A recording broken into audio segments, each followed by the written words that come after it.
प्रिया खिड़की के पास खड़े होकर रो रही थी और अपने पुराने दिनों को याद कर रही थी। उसकी आंखों से आंसू झलक रहे थे और वह बहुत दुखी थी।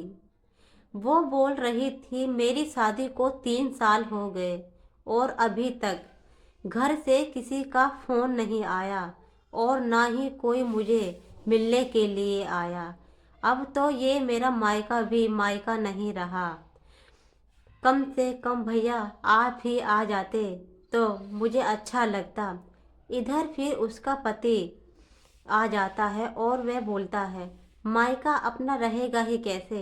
हमारी शादी को करीब 3 बरस हो चुके हैं और तुम्हारे घर से कभी भी किसी का फोन नहीं आया। और तुम्हारी मम्मी तो आप तुझे याद कर सकती थी। उन्होंने भी एक बार नहीं सोचा कि मेरी बेटी कैसी है, उसका हाल चाल पूछ लें। और तेरा भाई, जो तू कहती है मेरा भाई भाई, उसका भी कभी कॉल नहीं आया। नहीं नहीं, ऐसी बात नहीं है अखिल जी। मेरा भाई तो मुझसे बहुत प्यार करता है और पापा के खिलाफ कोई नहीं जा सकता।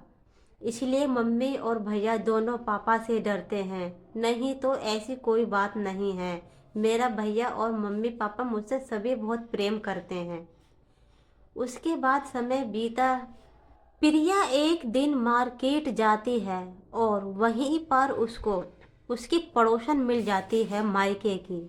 और वह पड़ोसन उससे कहती है, अरे अरे प्रिया बेटा, तुम्हें पता है क्या तुम्हारे भाई का रिश्ता हो गया है।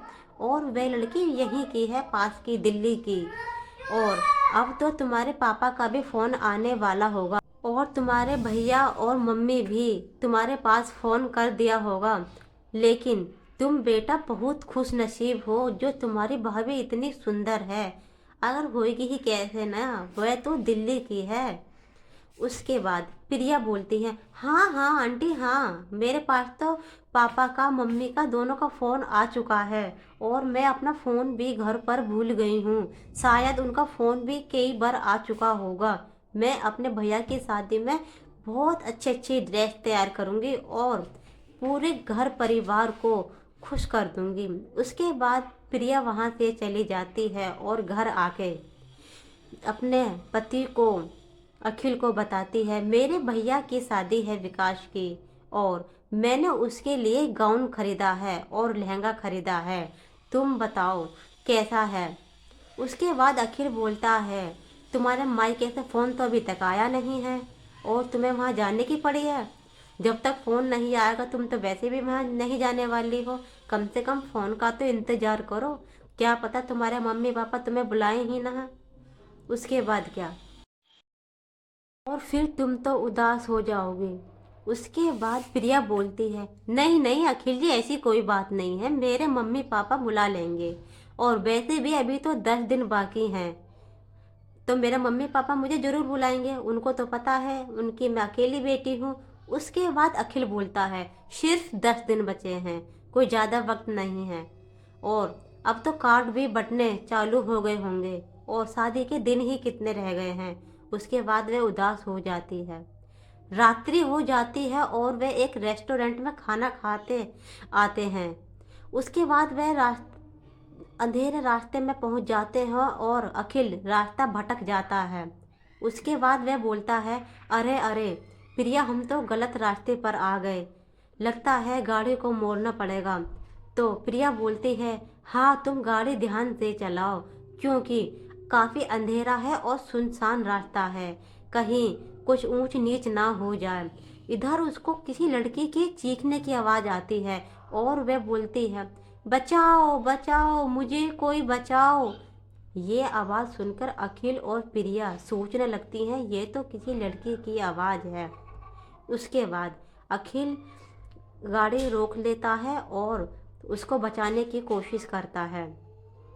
उसके बाद वे दो बदमाश उसे छोड़ पायल को छोड़ते नहीं हैं और अखिल बोलता है, तुम इसको छोड़ दो नहीं तो मैं तुम्हारा वो हाल करूँगा जो जिसकी तुम्हें समझ भी नहीं होगी।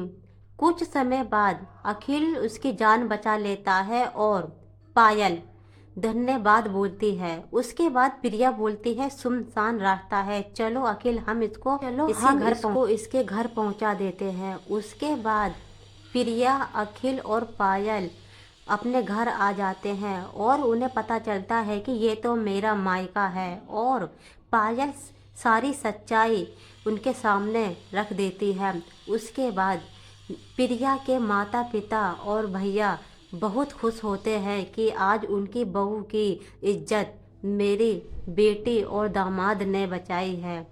यह कहकर प्रिया बिलक बिलक कर रोने लगती है और बोलती है, मम्मी पापा भैया, आप लोग तो मुझे शादी में भी नहीं बुलाना चाहते थे, और शादी के दिन ही कितने रह गए हैं, आप तो मुझे भूल ही गए थे।